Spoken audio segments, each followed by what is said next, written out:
بسم اللہ الرحمن الرحیم۔ نبی کریم صلی اللہ علیہ وآلہ وسلم نے ارشاد فرمایا کہ وہ بڑا شخص نہایت بدبخت اور جہنمی ہے۔ آپ صلی اللہ علیہ وآلہ وسلم نے 3 بار ارشاد فرمایا کہ وہ شخص جہنمی ہے، جہنمی ہے، جہنمی ہے، اور قیامت کے دن اللہ تعالیٰ اسے اپنے عرش کا سایہ بھی نصیب نہیں فرمائے گا۔ اور پھر فرمایا کہ اس بوڑھے آدمی کی نشانی یہ ہے کہ وہ بڑھاپے میں۔ حضرت ابو سعید خدری رضی اللہ تعالی عنہ نے بیان کیا کہ نبی کریم صلی اللہ علیہ وآلہ وسلم نے ارشاد فرمایا کہ اللہ تعالیٰ فرمائے گا، اے آدم۔ آدم علیہ السلام کہیں گے حاضر ہوں، فرما بردار ہوں اور ہر بھلائی تیرے ہاتھ میں ہے۔ اللہ تعالیٰ فرمائے گا جو لوگ جہنم میں ڈالے جائیں گے انہیں نکال لو۔ حضرت آدم علیہ السلام پوچھیں گے جہنم میں ڈالے جانے والے لوگ کتنے ہیں؟ اللہ تعالیٰ فرمائے گا ہر 1000 میں سے 999۔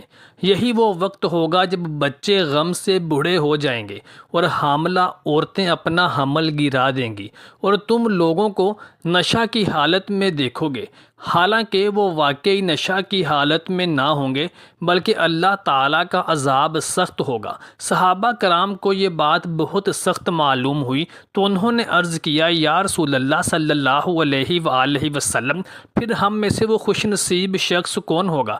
نبی رحمت صلی اللہ علیہ وآلہ وسلم نے ارشاد فرمایا کہ تمہیں خوشخبری ہو، 1000 یاجوج ماجوج کی قوم میں سے ہوں گے اور تم میں سے وہ ایک جنتی ہوگا۔ پھر اللہ تبارک و تعالیٰ کے رسول صلی اللہ علیہ وآلہ وسلم نے فرمایا اس ذات کی قسم جس کے ہاتھ میں میری جان ہے، مجھے امید ہے کہ تم لوگ اہل جنت کا 1/3 حصہ ہوگے۔ راوی نے بیان کیا ہے کہ ہم نے اس پر اللہ تعالیٰ کی حمد اور ثنا بیان کی اور اس کی تکبیریں کہیں۔ پھر نبی کریم صلی اللہ علیہ وآلہ وسلم نے فرمایا کہ اس ذات کی قسم جس کے قبضہ قدرت میں میری جان ہے، مجھے امید ہے کہ آدھا حصہ اہل جنت کا تم لوگ ہوگے۔ تمہاری مثال دوسری امتوں کے مقابلہ میں ایسی ہے جیسے کسی سیاہ بیل کے جسم پر سفید بالوں کی یعنی معمولی تعداد ہوتی ہے، یا وہ سفید داغ جو گدھے کے آگے کے پاؤں پر ہوتا ہے۔ حدیث نمبر 3347۔ حضرت عائشہ صدیقہ رضی اللہ تعالی عنہا فرماتی ہیں کہ جناب رسول اکرم صلی اللہ علیہ وآلہ وسلم ایک مرتبہ میرے پاس تشریف لائے۔ اس وقت میرے پاس ایک بڑھیا عورت بیٹھی تھی۔ آپ صلی اللہ علیہ وآلہ وسلم نے سوال فرمایا یہ کون ہے؟ میں نے عرض کیا کہ یہ میری خالاؤں میں سے ایک ہے۔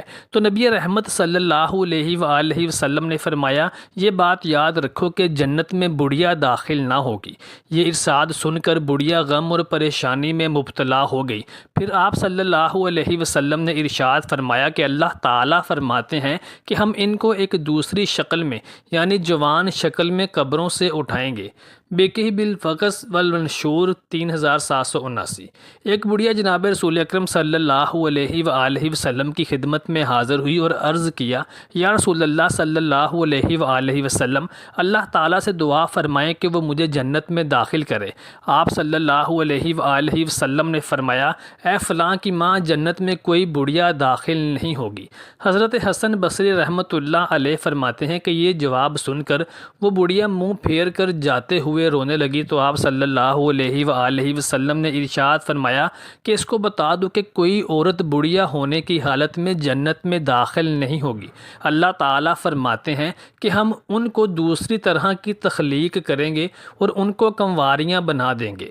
یہ احادیث صرف اسی عورت کے ساتھ مخصوص نہیں تھی بلکہ اسی طرح سے جنت میں داخل ہونے والے بوڑھے حضرات، مرد حضرات بھی جوان ہو کر جنت میں داخل ہوں گے۔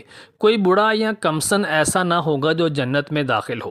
سلمان فارسی رضی اللہ تعالی عنہ سے روایت ہے کہ نبی کریم صلی اللہ علیہ وآلہ وسلم نے ارشاد فرمایا کہ 3 قسم کے لوگ ایسے ہیں جن کے ساتھ اللہ تعالیٰ کلام نہیں فرمائے گا اور ان کی طرف نظر رحمت سے بھی نہیں دیکھے گا اور نہ ہی انہیں پاک کرے گا، اور ان کے لیے دردناک عذاب ہوگا۔ نمبر 1 بوڑھا زانی، نمبر 2 ایسا غریب آدمی جو متکبر ہو، اور تیسرا وہ شخص جس نے اللہ تعالیٰ کو ہی اپنا سامان تجارت بنا لیا ہو، بائیں طور کہ وہ اللہ تعالیٰ کی قسم کھا کر خریداری کرے اور اس کی قسم کے ساتھ ہی فروخت کرے۔ نبی کریم صلی اللہ علیہ وآلہ وسلم فرما رہے ہیں کہ 3 قسم کے گناہ گار ایسے ہیں جنہیں سخت سزا دی جائے گی، کیونکہ ان کے جرائم بہت بھیانک ہوں گے۔ ایک تو وہ شخص ہے جو باوجود اپنے بڑھاپے کے زنا کے گناہ کا ارتکاب کرتا ہے، کیونکہ اس عمر میں یعنی بڑھاپے میں گناہ پر ابھارنے والے عنصر ہارمونز کمزور پڑ چکے ہوتے ہیں، اور یہ اس بات کی دلیل ہے کہ اسے زنا پر صرف معصیت اور گناہ کی چاہت نے ہی آمادہ کیا ہے۔ زنا کسی سے بھی صادر ہو سکتا ہے، یہ برا ہی ہوتا ہے، تاہم ایسے شخص سے زنا کا ظہور بہت ہی برا ہے۔ دوسرا وہ شخص ہے جو کہ فقیر ہے لیکن پھر بھی لوگوں پر بڑائی جتاتا ہے اور تکبر کا اظہار چاہتا ہے۔ کسی سے بھی ہو یہ برا ہی ہوتا ہے، لیکن فقیر شخص کے پاس کوئی مال اور دولت نہیں ہوتا جو کہ اس کو تکبر پر آمادہ کر سکے۔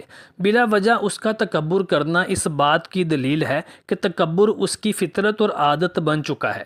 تیسرا وہ شخص جو اللہ تعالیٰ کی قسم کو سامان تجارت بنا لے، خرید و فروخت میں کثرت کے ساتھ قسم اٹھائے اور یوں اللہ تعالیٰ کے نام کی بے قدری کرے اور اسے مال کمانے کا ذریعہ بنا لے۔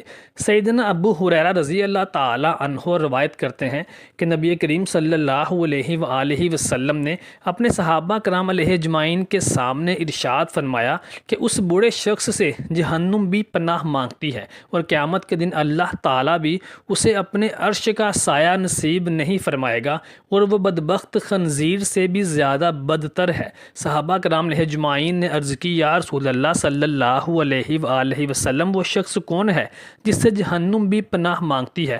تو نبی کریم صلی اللہ علیہ وآلہ وسلم نے ارشاد فرمایا کہ بوڑھا زانی شخص، یعنی وہ شخص جو بڑھاپے کی عمر میں بھی بدکاری کرے یعنی زنا کرے، اس سے جہنم بھی پناہ مانگتی ہے۔ اللہ تعالیٰ سے دعا ہے کہ اللہ تعالیٰ ہمیں زنا جیسے گناہ کبیرہ سے بچنے کی توفیق عطا فرمائے۔